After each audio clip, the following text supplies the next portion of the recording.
Welcome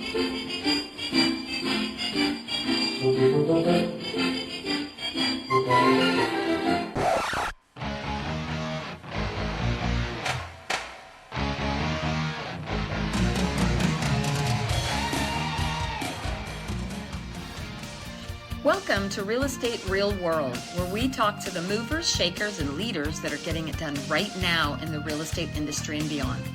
I'm your host, Marguerite Crespillo, and I started this podcast simply dedicated to calling people about what's really happening in this crazy roller coaster ride of real estate. Be sure to subscribe on iTunes and stay up to date on the newest stuff by adding yourself to the list at www.realestaterealworld.com. Now, let's dive into the world of real estate. Hello, guess what time it is? Time for Real Estate Real World. And today I have a very special guest. I was really honored I've actually never met her live and in person, but we have connected, done Zoom. I've loved following this gal. I love her accent, first of all, and she posts some amazing videos each day. But please welcome to the show, Paige McKnight, originally from Florida and moved to Murphy, North Carolina in 2000, where she began her career in the electrical wholesale supply business. Her journey into real estate began in 2006 when a neighbor suggested she would make a great agent. After obtaining her real estate license in North Carolina, Paige expanded her reach by also becoming licensed in Georgia and Tennessee. In 2009, as the real estate market faced a downturn, Paige temporarily stepped away from her career to care for her son, who was very ill. She returned to real estate full-time in 2019, and despite the challenges of the pandemic, she came back stronger than ever in late 2020, earning 2 platinum awards with the Hall of Fame award with RE/MAX. And in January 2024, Paige joined us at eXp Realty and had her best financial year in real estate to date. Known for her exceptional dedication, Paige's clients trust her to go the extra mile, building lasting relationships with them and becoming a friend, not just an agent. Outside of work, Paige loves hiking, kayaking, and supporting local animal rescue shelters. She's hiked several sections of the Appalachian Trail, which is very cool. I'm going to put that on my list, with Blood Mountain being her favorite, and loves spending her summers kayaking on the lake. Paige lives in a small town with a population of just 1,700 people and is also licensed in Tennessee, offering her clients an extensive knowledge of the region. And welcome, my friend Paige. I'm so happy to be here, and thank you for having me. I appreciate it. Absolutely. What's funny is when I live in a town called Lincoln, small Northern California town. Mm-hmm. And when we first moved here, there were only 5,000 people in the whole town. Oh, wow. And now we've been here 31 years. Now there's over 60,000 people in this town. But when we first moved here, there was like one stoplight. We had one grocery store and a gas station, and it's grown like crazy. So only 1,700 people where you live now? Yeah, it was really, we were a dry county when I first moved here, and we just, after I moved here, we got a Taco Bell. So everybody was super excited about that too. So we were teeny tiny, and we're growing a little bit, but still got that small town, hometown feel, which I love. So dry county means you have no alcohol there. We had the ABC store, which you could go and buy liquor, but if you went out to eat or something like that, you literally had to brown bag it. So if you wanted to have some wine with your dinner or a beer, you had to tote it in yourself. It was a little embarrassing at first because I'm from South Florida, originally Palm Beach County. And of course, we never experienced anything like that. So coming here was a little bit of a culture shock for sure. That's hilarious. Yeah, I've never been in a place like that. I know my parents for a bit lived in Kentucky, and one of the towns around them was a dry county. And I'm like, what do you, like, we can't go get beer, wine. They're like, you have to go to this particular county, this particular store. I'm like, oh, that's hilarious.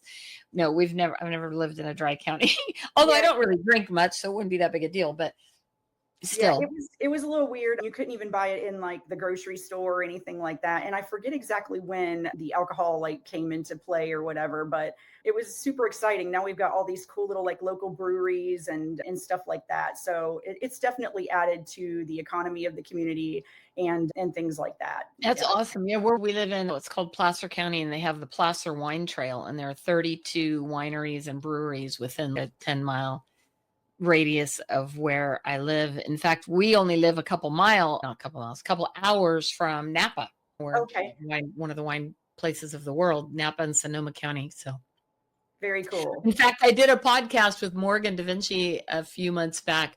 who I just love with EXP. Her and her mom are just kicking the pants, and they live in that area. So I go, I'm going to come down there and visit. Yeah. And we're going to hit all the wineries and have a good old time.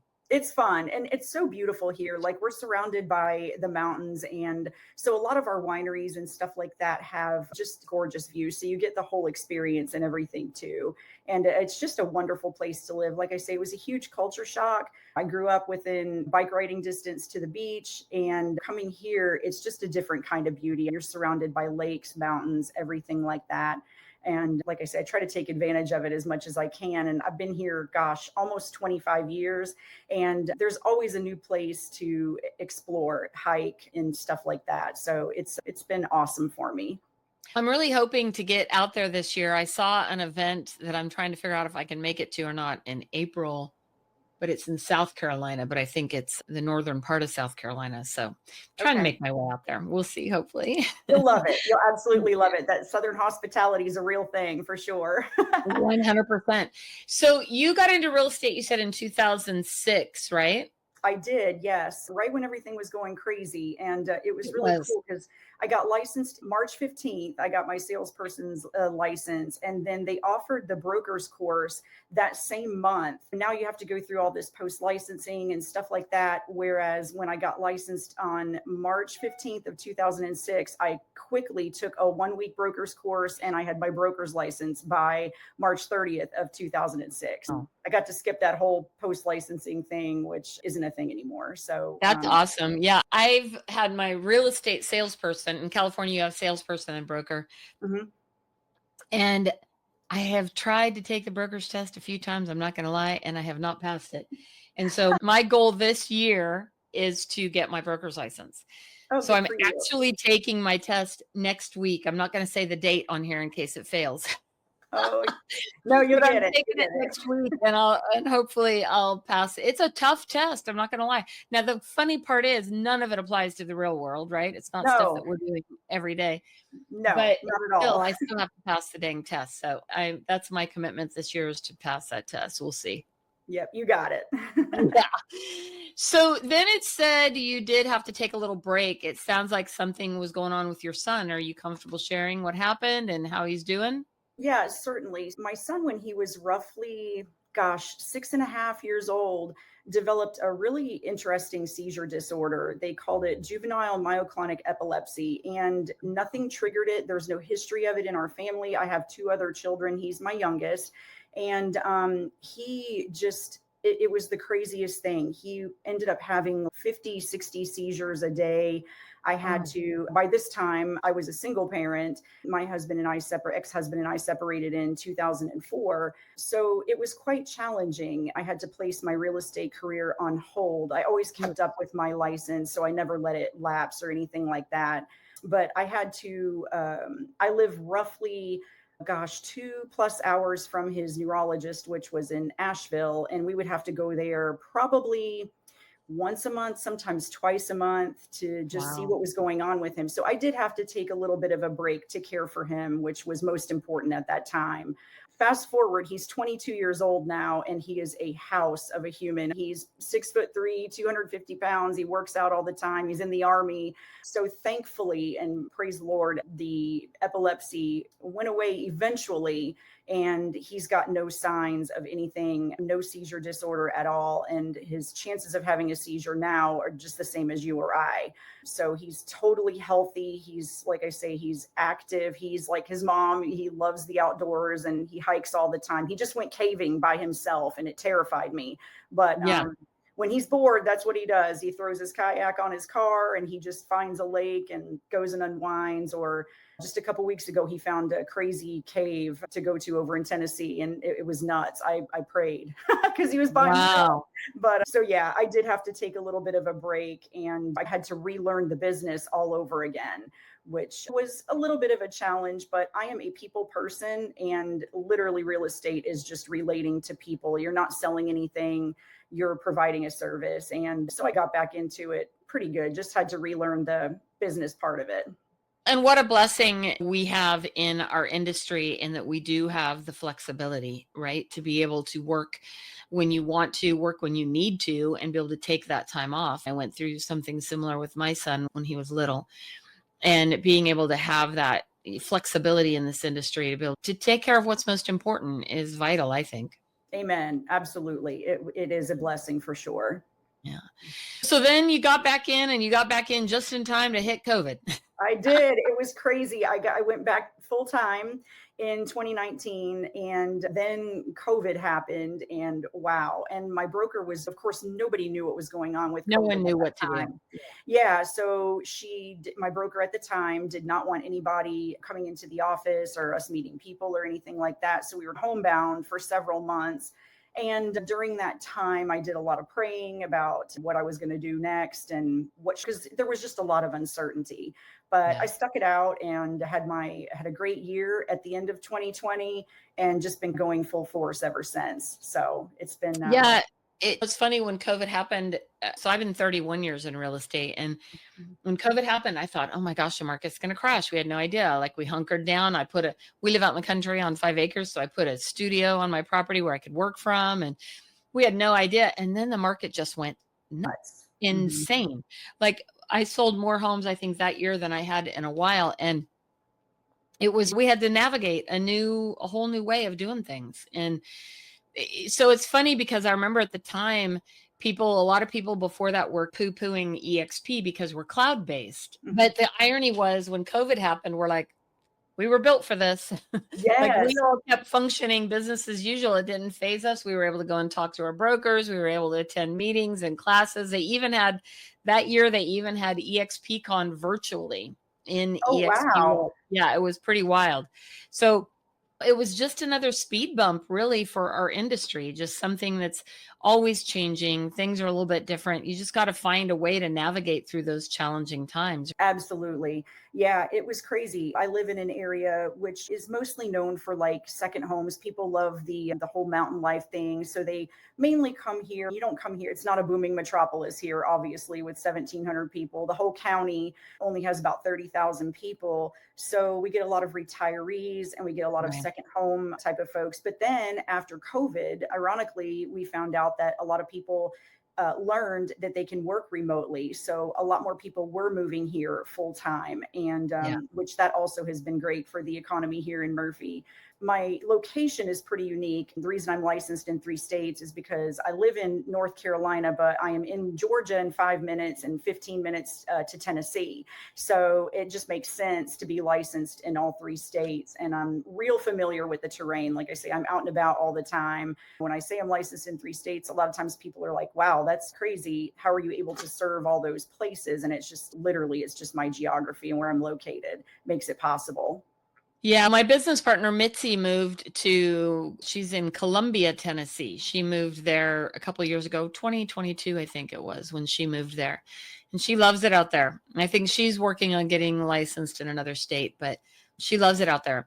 Yeah, it's great. I love it here. I can't foresee myself anywhere else, to be honest with you, but you never know what the future holds. But it's a great place to live and thrive, and raised all my kids here, and with a great love for the outdoors, which makes me happy. They've never been bored a day in their life.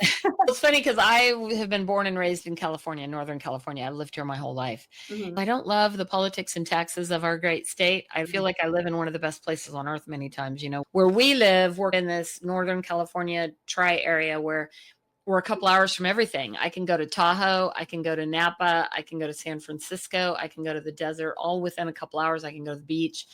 So we're only a couple hours from everything. And so that's been a great joy for me. And I have made a commitment that I want to get out and see a bit more of the world, because there's so much right here in our backyard. And I think so many Yes. people do experience that, where you're trying to plan these big trips to Europe and all that. And you're like, well, there's a lot going on right here that I haven't even seen.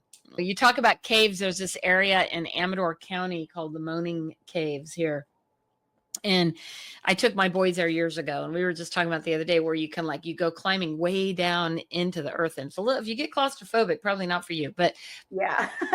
it was super cool. And it was literally an hour and 10 minutes from where we live. Oh, And I was wow. like, there's so much history and so much that you have right within usually a couple hours of where you live. And you end up not seeing a lot of it. It's true. And I have made a pledge to myself to travel more outside of where I live, but there's just so much to do here. One of my favorite hikes, I think I mentioned to you previously, the Appalachian Trail literally runs pretty much right through my backyard. And there are so many day hikes that you can do. And one of my favorite places is to hike to the top of Blood Mountain. It's a tough hike, but my gosh, it's so rewarding. The view at the top. So Blood Mountain is, if you hike to the summit, it's the highest point in Georgia on the Appalachian Trail. And when you get up there, you don't hear a single thing. Just the view is amazing, and the quietness, and you just can't help but be like blown away by nature. And that is probably where you start the hike, is probably a 45-minute drive from my house, but you feel like you're in a different world. It's just a magical experience. So it's a great day hike. It's not for the faint of heart. You do a lot of climbing. I'm going to have to introduce you to my brother, have him come out there. He goes hiking every day. He loves it. He absolutely loves to hike. He moved to there. He's in Salt Lake City, Utah now, but he loves to go hiking, and he's been finding all kinds of trails. He just moved to Salt Lake in the last few months, so he's been exploring nature out there and checking it out. But I'm going to send him your podcast. I'm going to say, you need to go out there and explore some of the trails out there, because he loves to hike. Yeah, it's just beautiful. I'm sure it doesn't compare to some places out west where you're literally in the clouds, but there's been times where the weather has rolled in up there. I've done a hike to the top of Blood Mountain where it almost fell a rainstorm and the clouds rolled in, and you couldn't see anything at that point in time. It was actually a little bit scary, but it was still it was a wonderful experience. It's always something new around here for sure. So you talk about vacation homes. So Mhm. a lot of the homes out there, are they like on lakes? Are they by the mountains? What makes it such a vacation destination? Oh my goodness. So we're surrounded by several different lakes. We've got Lake Hiwassee, Lake Chatoog, Lake Notley, all within about 30-minute drive from where I live here in Murphy. And so the recreation is just off the chain. So it is seasonal because every lake in this area, except for one, Lake Appalachia, is controlled by the TVA. So the lakes drain typically after Labor Day. So during the winter, the lakes look sad. They drain them a little bit. Is that a board or a council or something that controls the water? What's TDA? Yes, it's the Tennessee Valley Authority. So Hmm. the dams and everything, it's a huge dam system, and it controls the water levels and stuff like that. It's really widespread. But so after Memorial, I like to say season, if you will, is pretty much from Memorial Day to Labor Day. You can definitely tell the influx of people and just people out here enjoying all the natural resources that this area has to offer is just incredible. And I personally, like, a lot of the locals and stuff are like, oh, here we go. It's season again, the traffic and stuff like that. But literally traffic here is nothing. Like I say, grew up in South Florida, and traffic is crazy. It takes you an hour and 15 minutes to go 10 miles. Here, I know it takes me exactly 13 minutes to get to Walmart, unless there's like some major construction going on or something like that. There's never any traffic, and it's really cool. But yeah, back to your point, the reason why people come here is literally just A, it's gorgeous, and B, it's just a slower pace of life. It was an adjustment for me first, like when I first moved here and everything, but just to take it down a notch and just slow down a little bit during hunting season. It's a thing. A lot of people, like, literally they'll tell you, hey, you may not get your HVAC worked on because such and such is out for hunting season. Everybody just enjoys their time here. So What do they hunt out there? So deer, turkey, we have in the past couple of years, we've had this crazy influx of wild pigs, so boar, stuff like that. But mainly it's deer and turkey. So deer and turkey season are the big thing. I know that sounds a That's little. funny because we have wild turkeys everywhere where I live. Every Mhm. single year. It's crazy. And they nest not too far around here. So you'll come and you'll see like a little mama with maybe 15 little baby turkeys running around. We have tons of wild turkey out here. They're the cutest things. And honestly, every single day we have them in the yard. And I've got some dogs, and the dogs don't even mess with them anymore. Like they'll come into the yard. Sometimes I have 7, 8, 10 of them just in the yard, and the dogs just look at them and they're just like, oh, here we go. It's a very natural occurrence. And we have wild turkeys all the time, tons of wildlife, foxes and things like that. It's just literally right in my backyard every single day. So it's pretty cool. But I love the turkeys and I love the little babies. They're so sweet. Tell me this. So you've been in real estate now actively, you've been back about 5 years, but you've been Mhm. doing this quite a while.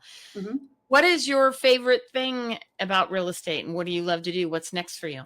Real estate honestly is what I do, and it's just helping people, whether it's buyers, sellers. I love first time home buyers. It's so exciting for me because even though my very first home that I purchased it for, get this, $45,000, and I'll never forget it.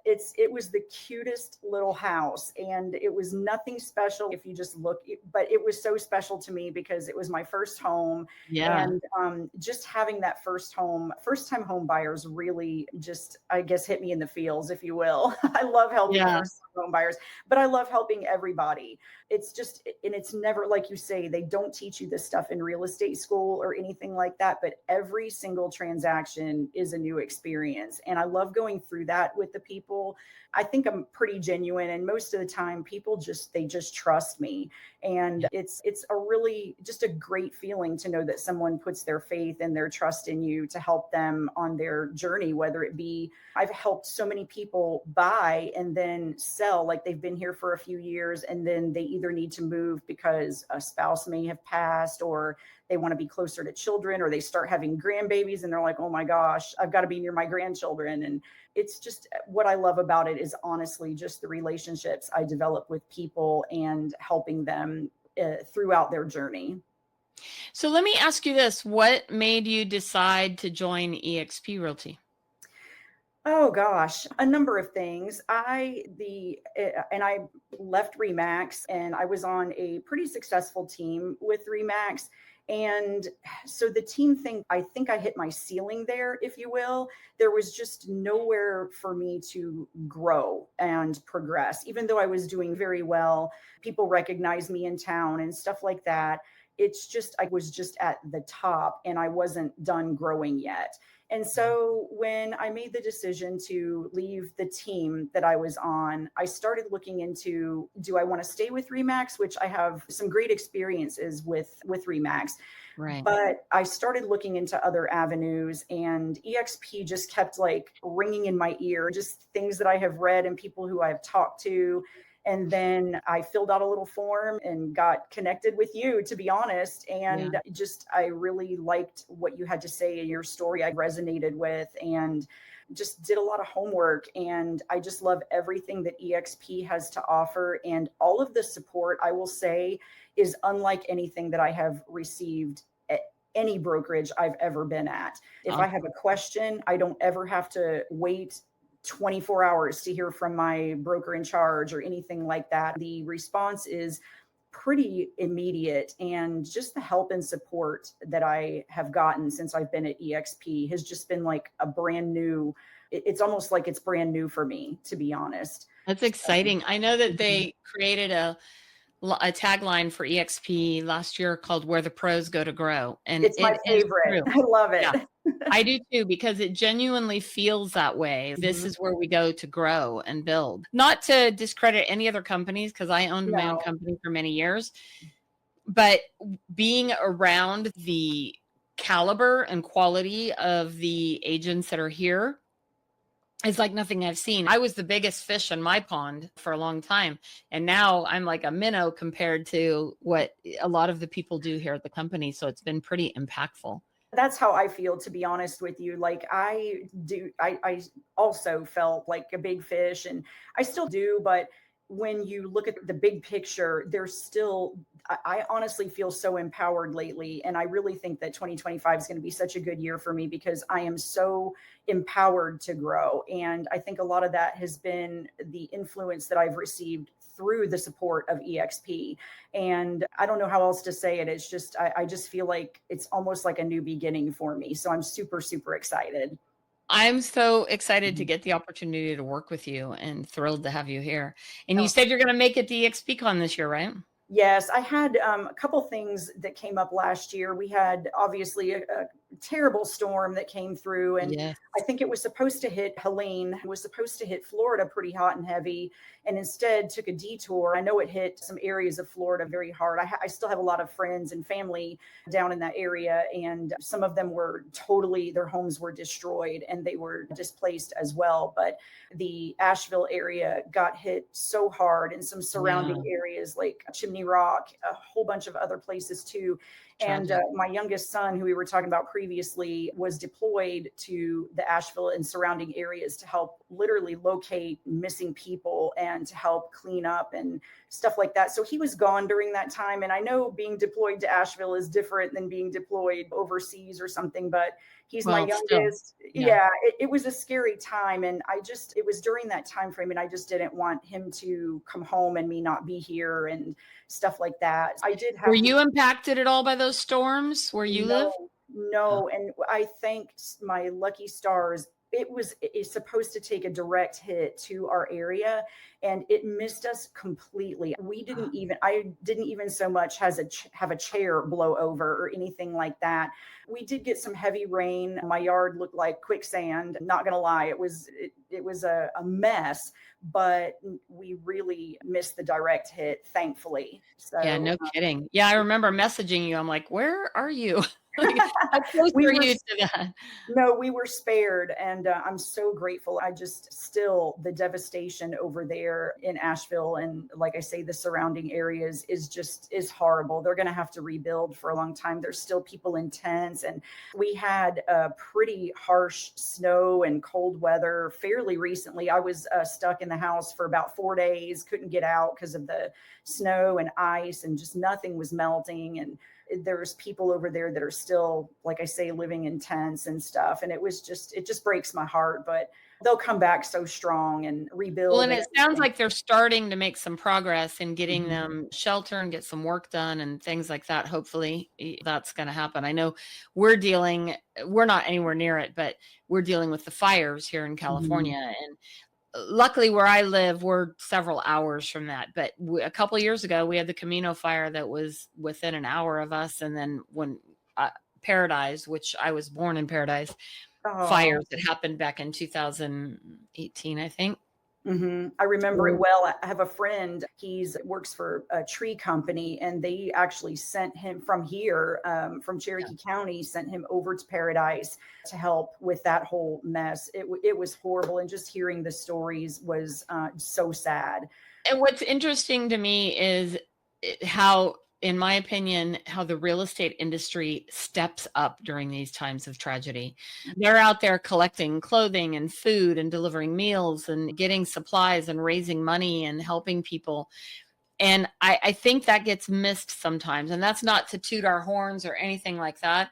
But what I love about the real estate industry is we're the first one to go in many times. We're like, hey, Mhm. we're here. These are people we're dealing with their homes and trying to help them get relocated and whatever we can do to support and help that. And I'm just really proud of our industry for how much that we do put into making that happen. Absolutely. I just last year was on the community outreach committee for our local board, and we did a lot to help with supplies and stuff like that. And there were so many local realtors here that drove over to the Asheville area with supplies and just to help. They helped build structures and stuff like that. So you're 100% right. We always step it up. And like you say, not to toot the horn or anything, but that's just what we do. We serve our communities, and I was very proud to be on that committee. Yeah. It was a wonderful thing. Paige, it's such an honor to get to talk to you. Like I said, I haven't got to meet you in person, but I'm looking forward to that day. Hopefully, this is going to be the year we get to connect and hang out and get to know each other better because it's been fun to get to know you. And I just admire all that you do in your community and how hard you work and super Oh, proud to be your friend. Yes, thank you so much for having me. I truly appreciate it. And yes, I will definitely be at EXPCon this year. I know there's the event in Cabo, but I can't make it to that one, which I'm really sad about because it looks so exciting. Super But fun. I'll be my there. my son will be in Ireland. He's got his fiance lives over there, and he's been over there a few times, and she's been here a few times. But I'm on dog sitting duty during that time frame. That's my grand dog, so I have to I stay. get it. I Mhm. totally get it. But Thank you again for joining us today. It was an honor to have this time to speak with you. yes, thank you so much. I really appreciate it. And thank you, everybody, for joining us again on Real Estate Real World, where we get to talk to all the cool people. I'm super honored to be able to talk to associates who are moving and shaking in this industry. So if that's you and you're interested in being on our show, please shoot me a message. I'd love to have some new guests. And I'm excited to have some really exciting projects coming up. We're getting ready to launch a new educational class and course that I'm putting together. So be sure to head on over to margueritecrespillo.com, add your name to our email list to be the first to get notified. While you're there, you can pick up a free copy of the 10 fatal mistakes that real estate agents are doing that are keeping them from success. It's a free report we put together for you. So head on over and grab it. And if you feel so inclined, please give us a review on all of your podcast channels. And be sure to share us on your social media. Thank you again for joining us today on Real Estate Real World. Go out and make it an amazing day and shine bright. Thank you for joining us today on Real Estate Real World, where we talk with masters and leaders in the real estate industry and beyond on how we can raise the bar in our industry. Please subscribe over on iTunes, and while you're there, be sure to give us a review. Your reviews encourage us and help others to find our podcast for show notes and hot topics on what's going on right now in our real estate industry. Also, hop on over to www.realestaterealworld.com and add your name to our email to get early advance notice of upcoming podcasts. Thanks again for listening, and go out there and be a part of the elite masterclass and raising the bar on the real estate industry.